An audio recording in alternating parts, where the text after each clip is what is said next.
इयत्ता 7वी प्रज्ञाशोध परीक्षा विषय इंग्रजी। आज आपण ग्रामर ट्रान्सफॉर्मेशन ऑफ सेंटेन्सेस या घटकातील डिग्री हा उपघटक पाहणार आहोत। विद्यार्थी मित्रांनो, डिग्री या घटकावर मी बरेचसे व्हिडिओ केलेले आहेत आणि त्याची लिंक डिस्क्रिप्शन बॉक्समध्ये दिलेली आहे। ते व्हिडिओ तुम्ही अवश्य पहा, जेणेकरून तुम्हाला यावरचे प्रश्न सोडवताना त्यांचा चांगलाच उपयोग होईल। आज आपण काही प्रॅक्टिस क्वेश्चन्स पाहूयात। Choose correct option. Positive, comparative, superlative. Hot, hotter या ठिकाणी सुपरलेटिव्ह मध्ये काय येणार सांगा? हॉटेस्ट येणार। या ठिकाणी पहा पर्याय क्रमांक 2 आहे। पुढे identify degree of comparison. Pune is the biggest city of Maharashtra. तर या ठिकाणी पहा आपल्याला हे कोणता डिग्रीचा प्रकार आहे ओळखायचा आहे। तर या ठिकाणी EST प्रत्यय लागलेला आहे विशेषणाला, म्हणजे हा कुठला प्रकार येणार आहे? सुपरलेटिव्ह डिग्री येणार आहे। The superlative degree form of old.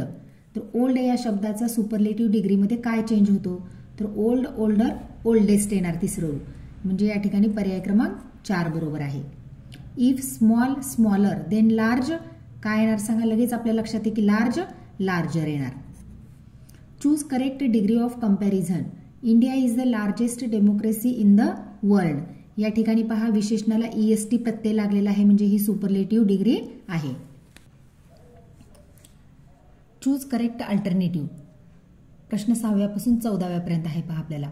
I am as tall as you. तर आता हे वाक्य कोणत्या डिग्रीचं आहे हे ओळखायचं आहे। तर जेव्हा वाक्यामध्ये विशेषण हे मूळ रूपात असतं आणि ॲज आणि सोचा वापर केलेला असतो तेव्हा पॉझिटिव्ह डिग्री असते, म्हणजे या ठिकाणी पर्याय क्रमांक 1 बरोबर आहे। Use proper comparison of adjective. Virat writes dash Sachin. तर आपल्याला विशेषणाचे योग्य रूप या ठिकाणी वापरायचं आहे। Fastest, more fast than, faster than, fast than. तर या ठिकाणी काय येणार पहा? Virat writes faster than Sachin येणार, पर्याय क्रमांक 3। If tall, taller, then ugly. आता टॉलचं टॉलर झालेलं आहे, मग अगलीचं काय होणार? अगलियर येणार।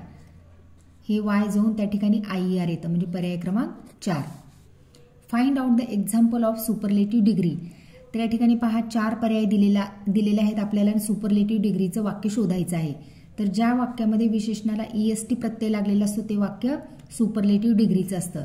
या ठिकाणी पर्याय क्रमांक 1 पहा, India is the largest democracy in the world, हे सुपरलेटिव्ह डिग्री आहे। Fill in the blank with proper alternative. Mumbai is the dash in Maharashtra. Big, bigger than, biggest cities, biggest city. तर हे सुपरलेटिव्ह डिग्रीचं वाक्य आहे। Mumbai is the biggest city in Maharashtra असं येणार, म्हणजे पर्याय क्रमांक 4। Fill in the blank with appropriate word. Raju is not as dash as Ram. तर या ठिकाणी पहा ॲजचा वापर झालेला आहे, म्हणजे हे पॉझिटिव्ह डिग्रीचं वाक्य आहे आणि पॉझिटिव्ह डिग्रीमध्ये विशेषण मूळ रूपामध्ये येतं। मग या ठिकाणी पहा पर्याय क्रमांक 3 मध्ये स्ट्रॉंग हे विशेषण मूळ रूपात आहे, म्हणून पर्याय क्रमांक 3 बरोबर आहे।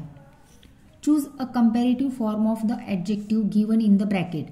माय new car is dash than my old one.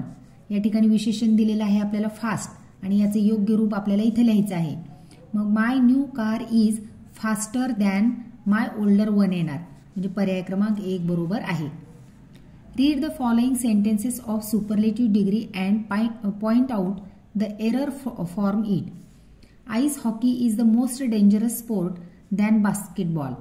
तर या ठिकाणी पहा मोस्टचा वापर केलेला आहे, म्हणजे हे सुपरलेटिव्ह डिग्रीचं वाक्य आहे आणि सुपरलेटिव्ह डिग्रीमध्ये दॅनचा वापर कधीच करत नाहीत, म्हणून या ठिकाणी हे एरर म्हणजे हा चुकीचा शब्द वापरलेला आहे, पर्याय क्रमांक 4।